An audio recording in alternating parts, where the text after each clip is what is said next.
Evangelho de João, capítulo de número 20. Evangelho de João, capítulo de número 20.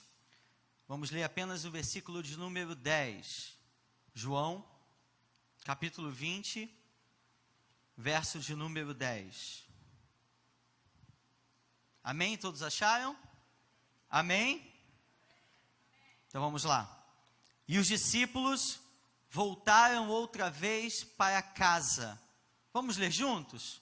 E os discípulos voltaram outra vez para casa. Mais uma vez. E os discípulos voltaram outra vez para casa. Sente-se, por favor. Você já foi caluniado?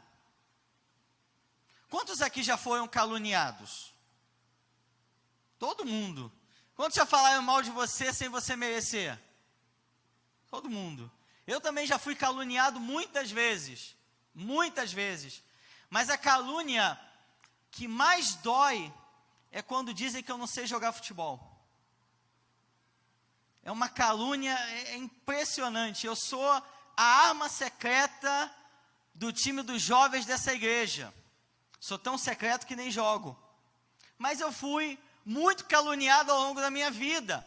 Já disseram que eu fui criado com vó, que eu pareço com Juquinha, e que eu não sei jogar futebol. Isso é uma calúnia terrível. Mas eu tenho certeza que tanto você quanto eu, nós nunca fomos caluniados como uma personagem bíblica, quanto uma mulher chamada Maria Madalena. Ela já foi terrivelmente caluniada ao longo da história da igreja cristã. Já disseram que ela é uma prostituta, já disseram que ela casou-se com Jesus e que teve uma filha chamada Sofia. Teve um autor, Dan Brown, você deve se lembrar, do livro Código da Vinci, que ficou extremamente rico e conhecido mundialmente, espalhando calúnias sobre Maria Madalena.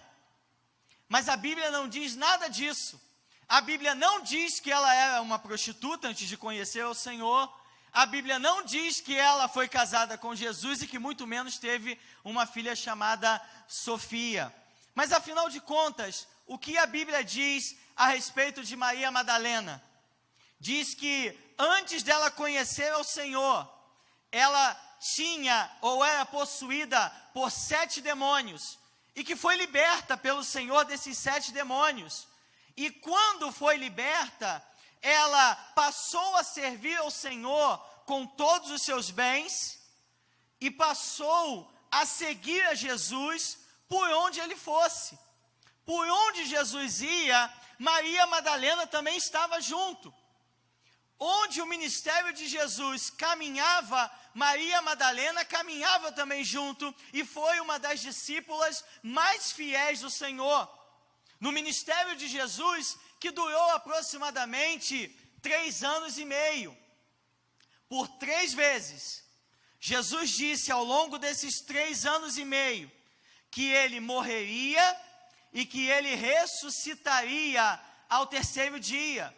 Mas quando ele estava pendurado na cruz, quantos daqueles discípulos que ouviram essas palavras, que ouviram que o Senhor morreria e ressuscitaria ao 3º dia, estavam ali com ele na cruz? Volte comigo uma página, você está com sua Bíblia aberta em João capítulo 20, e eu te convido a mantê-la aberta, agora no capítulo 19, vamos ver a partir do versículo 25.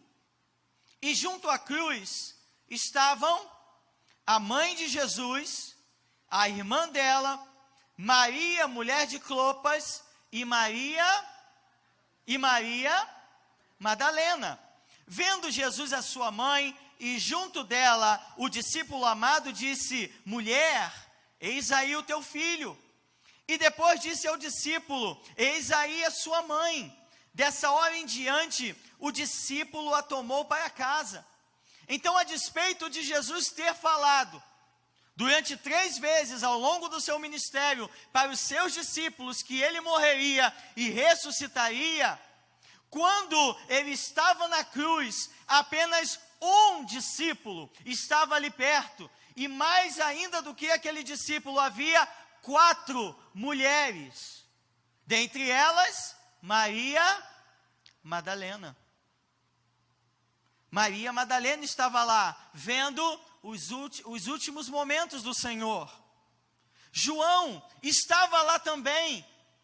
O Evangelho registra que os fariseus e os saduceus estavam zombando de Jesus. Estavam dizendo: se tu és o Filho de Deus, desça da cruz, para que nós creiamos que você é verdadeiramente o Filho de Deus. E eu fico imaginando João ouvindo essas palavras, João vendo o mestre sofrendo, o mestre na cruz, vendo Jesus morrendo, e João pensando: é isso, desça da cruz, mostre-se como rei de Israel, faça um milagre. Mas para João, e para a desesperança de João, o milagre não veio. Jesus ficou pendurado na cruz das 9 da manhã às 3 da tarde. Às 3 da tarde, Jesus deu um brado dizendo: está consumado. O mestre expirou, o mestre morreu, Jesus morreu. Mas foi exatamente isso que ele tinha dito: eu vou morrer, só que ao terceiro dia eu vou ressuscitar. Jesus disse isso para os seus discípulos por 3 vezes. O Filho do Homem vai ser açoitado, vai ser humilhado, vai ser entregue aos gentios, eles o crucificarão, e ao terceiro dia ele irá ressuscitar. Quantos discípulos, ao ouvir essa palavra de Jesus, permaneceram junto ao sepulcro, esperando que Jesus cumprisse a sua promessa? Quantos estiveram lá até o terceiro dia, esperando que Jesus ressuscitasse dentre os mortos? Quantos? Nenhum. Nenhum foi até o sepulcro para ver se Jesus cumpriria a sua promessa. Nenhum ficou esperando à porta do sepulcro Jesus ressuscitar dentre os mortos. Nenhum ficou perto do sepulcro esperando Jesus cumprir a sua promessa. Nenhum discípulo foi, mas houve uma mulher que foi. Venha comigo, por favor, capítulo 20, versículo 1. No primeiro dia da semana, de madrugada, quando ainda estava escuro, Maria Madalena foi ao túmulo e viu que a pedra da entrada tinha sido removida. Embora os discípulos que tivessem ouvido que Jesus ressuscitaria dentre os mortos, nenhum deles foi ao sepulcro ver se o mestre cumpriria sua promessa. Mas no primeiro dia da semana, quando se passou o sábado, aquela mulher foi ao sepulcro, foi até o túmulo de Jesus, e não foi para conferir se ele tinha ressuscitado dentre os mortos, foi para embalsamar o corpo dele, foi para tocar no corpo de Jesus, foi para derramar óleos, aromas, foi para derramar especiarias e embalsamar o corpo do mestre. E vocês devem se lembrar que esta é a época da Páscoa, e a lei dizia que aquele que tocasse no morto não poderia comer a Páscoa, e quem não comesse a Páscoa seria expulso do arraial da congregação, da Assembleia de Israel. Mas para Maria Madalena, isso não importava. O que importava era servir ao mestre, mesmo depois de morto. Jesus disse em João capítulo 11, versículo 25, eu sou a ressurreição e a vida, aquele que crê em mim, ainda que esteja morto, viverá. A esperança de João estava até o mestre expirar, e nós muitas vezes só vamos até a morte, mas até para a morte, Deus vai além. Deus vai além da morte, Deus vai além das expectativas, Deus vai além daquilo que compreendemos, porque Ele é Deus. O Evangelho de João, capítulo 5, versículo 25 diz: eis que agora eu digo que os mortos ouvirão a voz do Filho de Deus, e os que a ouvirem viverão. Jesus estava falando sobre o último dia, mas um dia, a Bíblia diz em Efésios capítulo 2, versículo 1, que nós estávamos mortos em ofensas, em pecados e em delitos, mas nós ouvimos a voz do Mestre, e nós que estávamos mortos, fomos ressuscitados com Cristo. Aquela mulher não entendia nada. Aquela mulher não sabia, aquela mulher não tinha revelação de que o Mestre ressuscitaria, mas ela vai. E quando ela foi ungir o corpo do Senhor, acompanhe comigo, por favor. Versículo de número 2. Quando ela viu a pedra sendo removida, ou que a pedra tinha sido removida, então correu e foi até onde estavam Simão Pedro e o outro discípulo a quem Jesus amava, e disse-lhes: tiraram o Senhor do túmulo e não sabemos onde o colocaram. Com isso, Pedro e o outro discípulo saíram e foram até o túmulo. Ambos corriam juntos, mas o outro discípulo correu mais depressa do que Pedro e chegou primeiro ao túmulo, e abaixando-se viu os lençóis de linho, mas não entrou. E Simão Pedro, seguindo, chegou e entrou no túmulo. Ele também viu os lençóis e o lenço que tinha estado sobre a cabeça de Jesus, e que não estava com os lençóis, mas enrolado num lugar à parte. Então o outro discípulo, que havia chegado primeiro ao túmulo, também entrou. Ele viu e, que está escrito na sua Bíblia, ele viu e creu. Pois ainda não tinham compreendido a Escritura, que era necessário que ele ressuscitasse dentre os mortos. E os discípulos voltaram outra vez para casa. Pedro e João são avisados por Maria que o corpo do Mestre tinha sido roubado, a pedra tinha sido removida, e eles vão até o túmulo, eles correm até o sepulcro. E quando eles correm, eles veem o lençol que estava sobre o corpo de Jesus, ele vê os lenços que estavam sobre a cabeça de Jesus. E a Bíblia diz no versículo 9, que ele viu e creu. Creu no quê?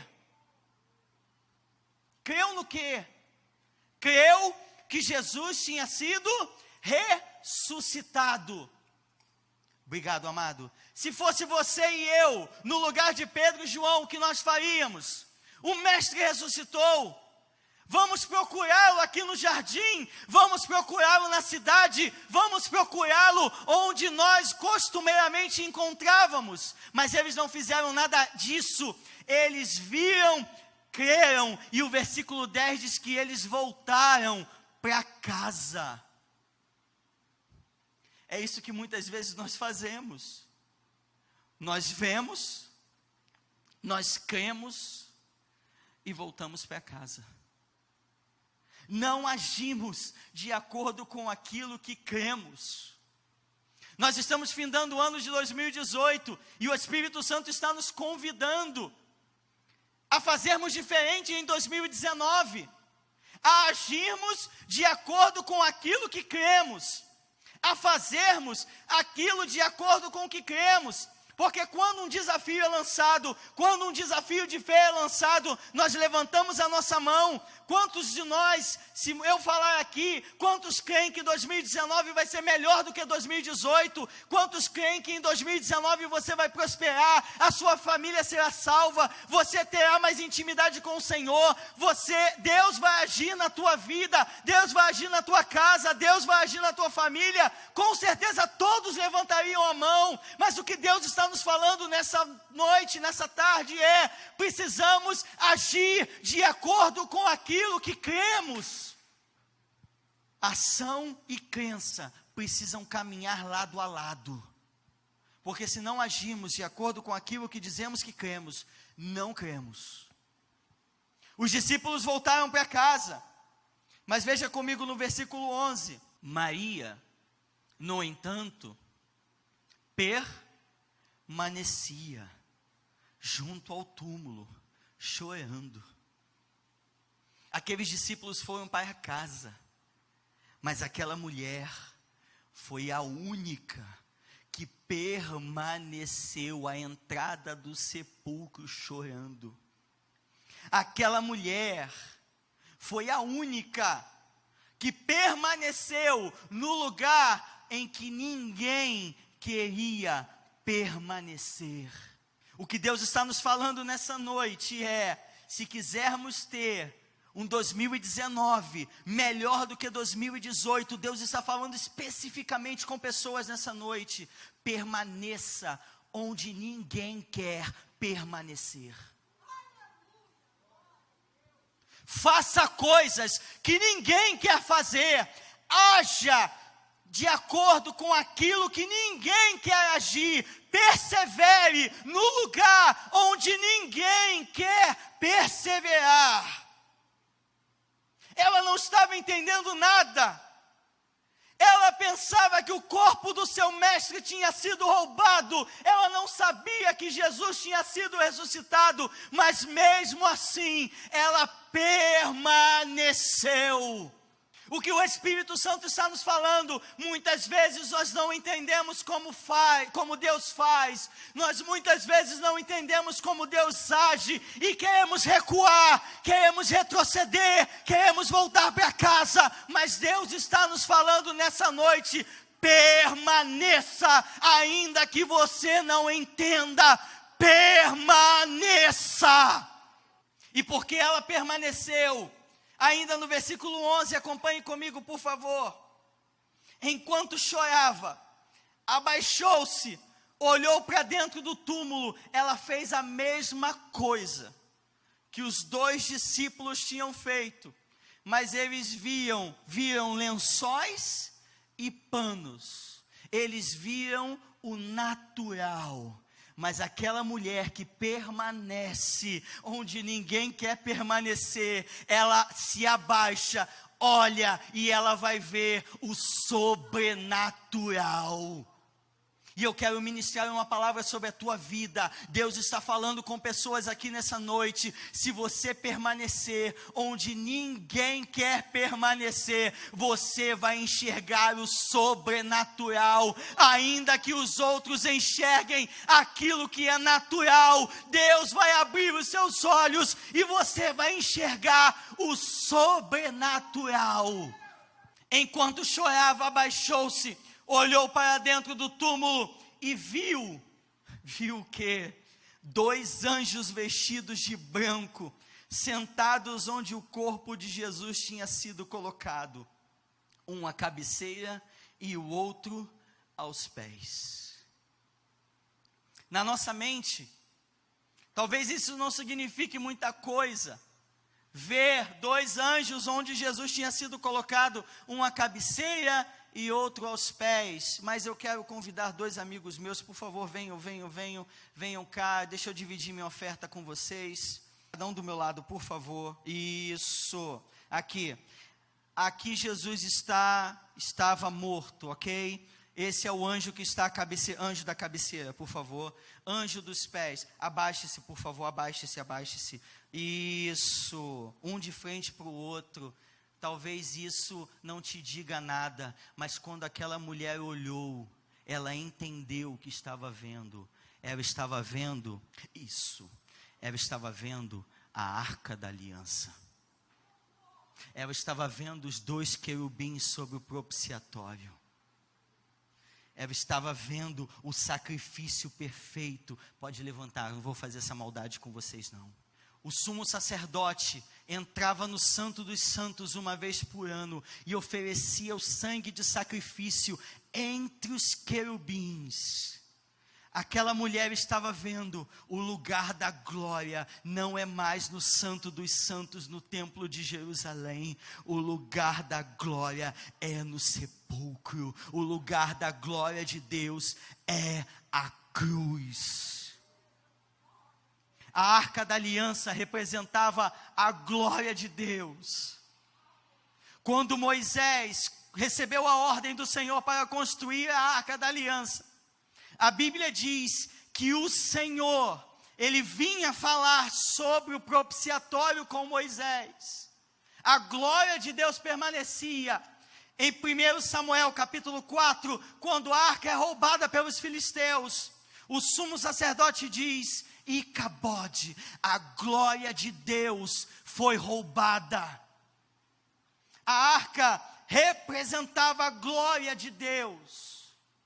Mas quando Nabucodonosor invade Jerusalém, preste atenção nisso, quando Nabucodonosor invade Jerusalém e conquista a cidade de Jerusalém, a arca é roubada, a arca some e nunca mais a arca retorna ao Santo dos Santos. Então, uma vez por ano, no dia da expiação, o sumo sacerdote entrava com uma corda amarrada no seu tornozelo, com guizos amarrados na orla das suas vestes, porque quando ele entrava no Santo dos Santos, se ele se encontrasse em pecado, ele seria fulminado pela glória de Deus, e os sacerdotes que estavam no santo lugar, eles puxavam o sumo sacerdote fulminado. Mas a Bíblia diz que quando Jesus morreu, em Mateus capítulo 27, versículo 51, o véu do templo se rasgou de alto a baixo.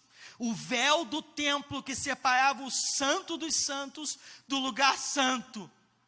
O véu do templo, em que havia separação, em que apenas o sumo sacerdote podia entrar uma vez por ano. O que Deus está nos proporcionando na nova aliança é: o caminho para a minha presença está aberto, o caminho para a minha presença está livre, através do sacrifício de Cristo Jesus.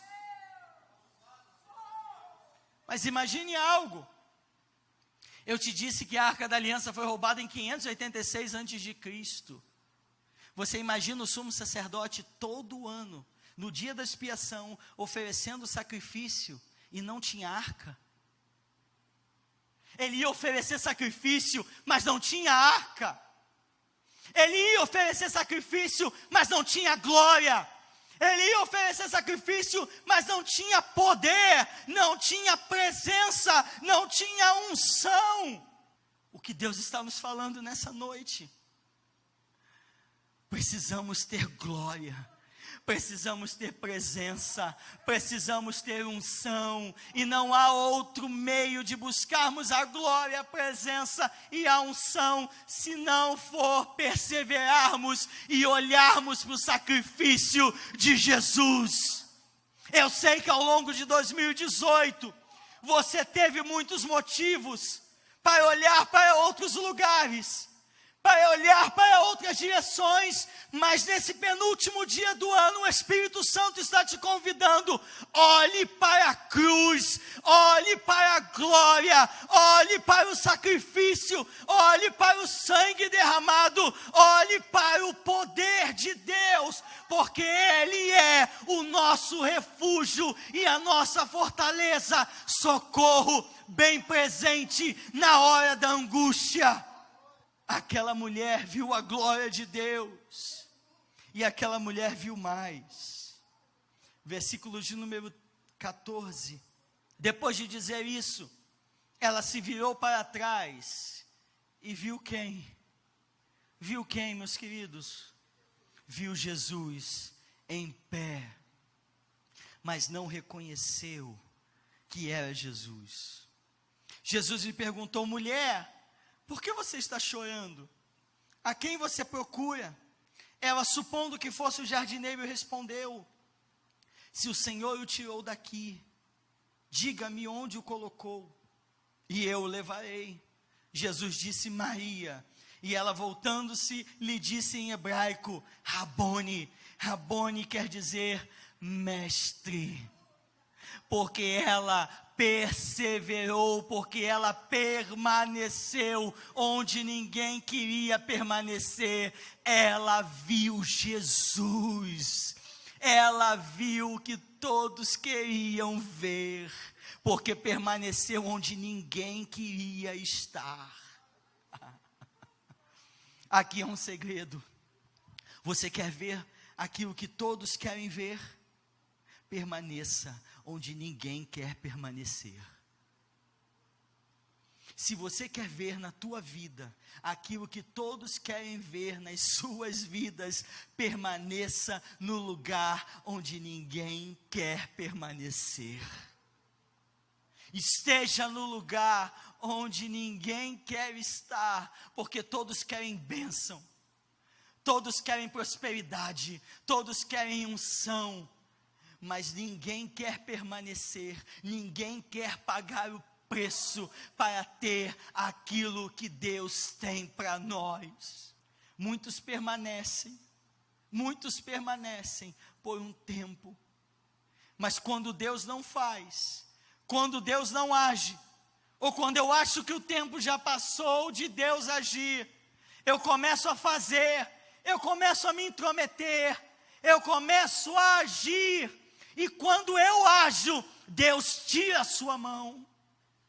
Deus está falando com você nessa noite. Quando você age, Ele tira a sua mão, mas quando você permanece, Ele coloca a sua mão sobre a sua vida, e Ele faz como Ele quer, na hora que Ele quer, do jeito que Ele quer, porque Ele é Deus. E os discípulos que voltaram para casa? E os discípulos? Aquela mulher teve a maior revelação da história. Ela foi a primeira a ver o Senhor ressuscitado, porque ela estava no lugar que ninguém queria estar. E aquela mulher recebe um comissionamento. Versículo 17 diz: Jesus continuou: não me detenha, porque ainda não subi para o meu Pai, mas vá até os meus irmãos e diga a eles: subo para o meu Pai e o Pai de vocês, para o meu Deus e o Deus de vocês. Versículo 18, então Maria foi e anunciou aos discípulos: eu vi o Senhor. Quem permanece no lugar que ninguém quer permanecer, vê e ouve revelações. Quem volta para casa, ouve histórias.